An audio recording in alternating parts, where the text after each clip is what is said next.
If you're mad about the old Ford pickup, take a step back, take a breath, it's okay. So am I. I'm very sad, a little mad, but it's just life. That truck there, I didn't want to necessarily scrap it, but it also was so rotted away and so rusty that it wasn't justifiable to rebuild it anymore. In some ways, I look at it, kind of sending it out in a blaze of glory. It's kind of a neat way for that truck to live on. I guarantee you're always gonna remember it, right? Or at least I am. Happy July. It is. I don't know about you, but it has been a busy summer so far. And now that we're hitting this main stretch of summer July heat, even walking down here, I was like, okay, least amount of layers possible so I don't start sweating. I'm actually filming in the shop today, just because it's so nice in here. The shop's air conditioned and we got the thermostat set at 63. It's awesome. Outside, we're batting down close to 90 today. Today, we're gonna talk about something a little different. We're gonna talk about how to kind of clean up the farm and kind of the process, because there's kind of like three main questions I always get asked, and I get asked them a bunch. Now, unfortunately, my sister Dawn, who's been filming with me the last handful of weeks, wasn't able to make it today. This is just the one day we had just kind of a scheduling conflict. And yeah, unfortunately, this is the video that should have been her jam. This is the video she should have been like all over and like excited to do, because this is like her wheelhouse. Hey, clean stuff, organize, minimalize, all that stuff. And unfortunately, she's not here. So what we're gonna do something a little different today, and that is we're going to screen record some of Dawn's stuff. Hope she doesn't blast me for copyright, because that would make a very awkward conversation around the coffee pot in the morning. Yes, it would. My sister Dawn is actually a minimalist, which I don't quite understand the full definition, but that's okay, I don't need to. If you go to her channel and you go to her homepage, and then we're gonna go to the popular videos, she has titles like this: Radical Mindset Shift to Declutter Your Whole House This Year. 57 Things We Don't Buy Anymore. Little video on changing lifestyles. 15 Things Your Kitchen Doesn't Need Anymore. 35 Things I Don't Buy as a Minimalist. Ooh, the Silent To Go List. How to Declutter an Overwhelming Space. And these are just the videos that have over 1 million views.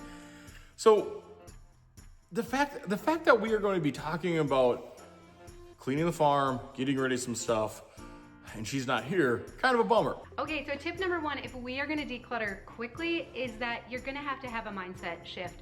Because right now, if we are having a really hard time getting rid of stuff in our house, usually it's because we're putting stuff up here and our own peace of mind and time and energy down here. And so we need to flip-flop these. All right, so what we're gonna be talking about today, because there's like three main questions I always get asked. Question number one, Eric, what do you do with tires? And that's a tough one because every state's different, but for the most part, I think we can kind of guide through that one. If you start calling around, we're in Minneapolis, Minnesota here. There is actually a tire shredding place in Savage, Minnesota called Liberty Tire. I believe there's another one down in Austin, Minnesota, but these are the two main ones. So if you're around this area, what you can do is if you have, especially have a lot of tires, you can bring them there because they're gonna only charge you by the pound, not the specific tire. Well, it is a hot, humid, awesome June day, and today I'm doing something that is kind of fun. The question I get asked all the time is, what do you do with old tractor tires, semi-tires, car tires, etc.? As you see, there's a load of tractor tires right there. And the answer is you throw them in the ditch and hope you don't get caught. No, I'm kidding. Kidding, we live way too close to the metro. Doing all the different stuff we do and having all the equipment that we got, the tire issue is always an issue. We do probably about 80% of the tires ourselves. The downside is just like that right there, you get a bunch of tires in excess. And what we're gonna do today is bring them to a shop that shreds them and uses them for roofing material, road base, and they actually use it for landscaping. We are headed that way now.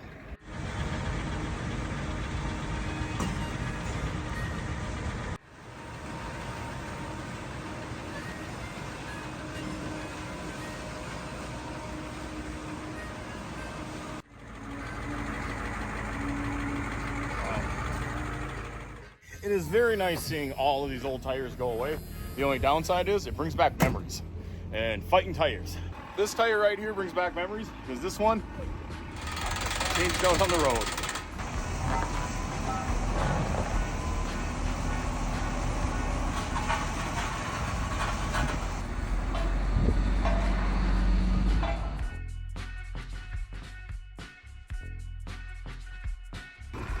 And I was just happy I had one that day. Oh, the things you remember. When it comes to tires, if you only have a small pile, a lot of times you can just talk to your local landfill, different places like that. We're here in our local township. They actually have a cleanup day. So your small car tires, four-wheeler tires, side-by-side tires, a lot of times they'll take them and maybe take them for free. Sometimes they might just charge you $2 to $5 per tire. Not a big deal if you're dealing with, 5 to 10 tires. And unfortunately, in our case, just this year, we sent one trailer load that had 36 semi tires, 2 tractor tires, and about 20 car tires in. And the bill, we sent it up to Liberty to have them all shredded. The bill was about $700. I think it was $760. So still not bad, but tires are the one thing that are just going to cost you money to get rid of. There's no really nice way. The counter to that, my township this past week had their cleanup day. And a lot of cities will have this. Sometimes they charge for tires, sometimes they don't. In this case, they said the first 6 tires are free. So we brought the first 6 tires there. Then when I got there, and this is the other thing, I always have open communication. When I got there, I noticed their tire dumpster wasn't full. And I'm like, hey, do you guys care if I bring more? And you know what? They said, absolutely, bring them on in. Because we'd rather see them here at the township cleanup day than in the ditch. And I'm like, well, I wouldn't throw them in our township ditch. Right. So the next question I get asked all the time, and this one's interesting because, and sometimes I think it's commonplace. Other times, the more I think about it, it's like, well, if you don't do it on a regular basis or you never grew up doing it, it's not commonplace. I get asked all the time, Eric, what do I do with scrap steels? And maybe it's not just scrap parts, but maybe it's whole vehicles, etc. What do you do? Going back to the comment about open communication, a lot of times if you start calling around, call your county dump, call some of the local repair shops, but also you can call some of the different car parts places. A lot of times these places might take your stuff and they might not give you any money for it, but if it's out of your yard, great. In our case, we fabricate a lot. Like the shop is always going. So between basic equipment repair and old parts that are no longer used, excess parts that we were cutting up and using for a different project, we generate a lot. A number of years ago, I actually bought this scrap steel dumpster. This was awesome. What I found out is it doesn't matter if it's shop organization or if it is scrap steel. If it has a home, people will put it back in its home. Meaning, I can't tell you how many times I have friends roll in, hey, I got some brake drums or I got some brake discs. You mind if I throw them in your scrap steel dumpster? No big deal.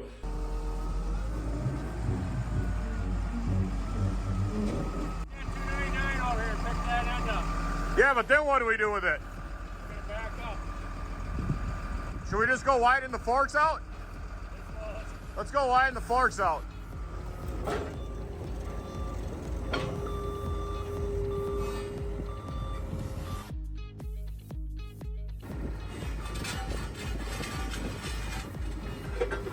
Not good enough, you can't line it up. You can do everything else with the skid loader.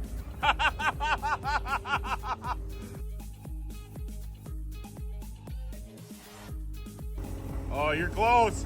You're close. Okay, there you got it.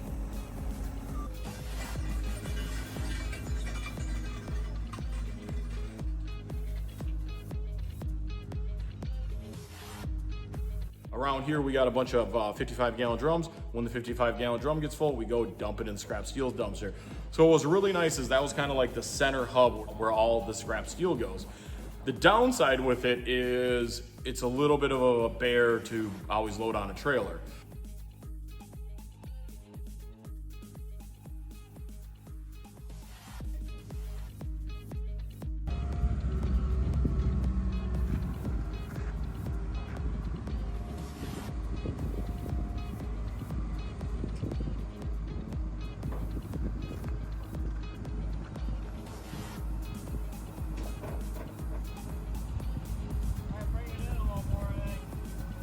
So for us, dealing with the big bulk, hey, throw it in the big scrap steel dumpster. Once a year, I'm gonna take it down to a local scrap yard and have them empty it.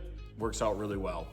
And then tip number 5 is to create some separation. So if you have some stuff that's just really giving you a hard time, especially maybe sentimental stuff, and you just don't know, go ahead and put it in a box so that you can create a little distance from it. Often once something's been in a box and it hasn't been in our house for a while, we haven't seen it for a while, it actually does make it a little bit easier to get rid of. I grew up in a family that always would hold off on scrapping stuff out because, scrap might go up one day. Okay, this ties into farming. I'm here to tell you, I've been around this industry for 30 freaking years of my life. There's about 3 times in 30 years where scrap actually got to a high enough number where it was actually profitable. Even like this last load I hauled in was an $1,100 check. Most people would say, that's a good number. Here's what I'm gonna tell you.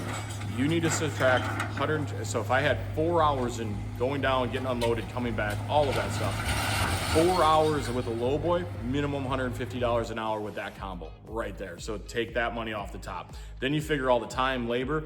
We didn't make any money bringing in the scrap steel. But I know if we don't empty it, it's just gonna we're just gonna generate more, and then it's just gonna be more work down the road. Where I've gotten to in the last couple years is my attitude is, hey, let's empty this. Let's just get to a point where once a year we haul in all the tires, once a year we haul in all the scrap steel that we have. Now, we do have some other items that we're gonna get into that we're also gonna be scrapping, but for the most part, last handful of years, I've emptied the scrap steel dumpster once a year. Truthfully, yeah, you get $800 to $1,200, but it really isn't a moneymaker. So if you're waiting for scrap to go up, it's probably not. My mindset is, hey, let's just bring it in. That way we stay on top of it. And honestly, it kind of helps clean up some of the cobwebs up here, because seriously, the amount of times when I see the scrap heap popping onto the top of the scrap steel dumpster, in my head, I'm just like, oh, I got to do this again, right? It's another thing on the docket for the work schedule. But the good thing is, if you keep up on it, hey, it's way easier.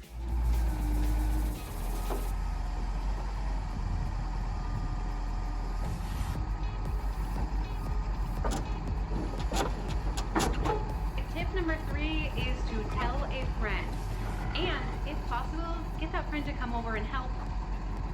I've brought stuff to good scrap places. I've brought stuff to bad scrap places. Here's what I'm gonna tell you with scrap. Sometimes I get the neighbors that are telling me, oh, they're paying a little more over here, and I'm just like, I don't care. The place I go, they've always been really nice. They've always been really courteous. They've been super awesome to work with. So that's why I might go travel a little more. I'm dealing with an awesome company that works with us and makes it pretty easy. The one thing with scrap steel, when you get into appliances, just be heads up, most places aren't gonna take anything with Freon, so refrigerators or air conditioners. That's kind of like a separate charge. They'll take it, but they are gonna charge you for getting rid of it. Again, usually the charges are pretty minimal, 25, 15, 25, 35 bucks. Not a big deal, then it's gone. Just so you know, I'm not perfect. I still got one air conditioner in the garage that I need to make go away. It was the only thing on our township cleanup. I didn't see it. They had a thing for appliances, but nothing with Freon, and so whatever. This one I just got to bring to this old air conditioner. I just got to bring to the county, and we'll be good. Batteries. This one's pretty simple, but you'd be surprised how many times I get asked. Maybe you're younger. Maybe this is more for the younger generation. Maybe it's just for the people that don't know. Just about every battery, no matter how old it is, does have a core value. And I'm talking automotive, car, industrial. I'm not talking like your little AA batteries. But just about every one of those batteries, even if it's 30 years old, still is gonna have a core charge on it. So a good thing to keep in mind is, hey, if you have a lot of batteries, or maybe your dad or grandpa has them stacked under the workbench in the shop, not a big deal. You can take them to any place that sells them. They should give you a $10, $20, $30 core charge on it. Sometimes they'll put it towards a new battery, but most places that sell batteries are going to want the batteries back, are gonna want them back just because there's rare metals in it, and they're gonna be able to recycle them. If you notice the pile of batteries we had here, we didn't even know we had that many.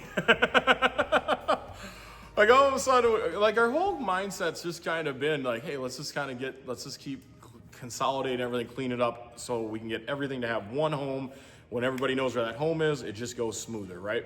Well, we had a pile of batteries in about 3 spots. We consolidated them all this spring. All of a sudden I'm looking and I'm like, holy crap, like I didn't know we had that many batteries.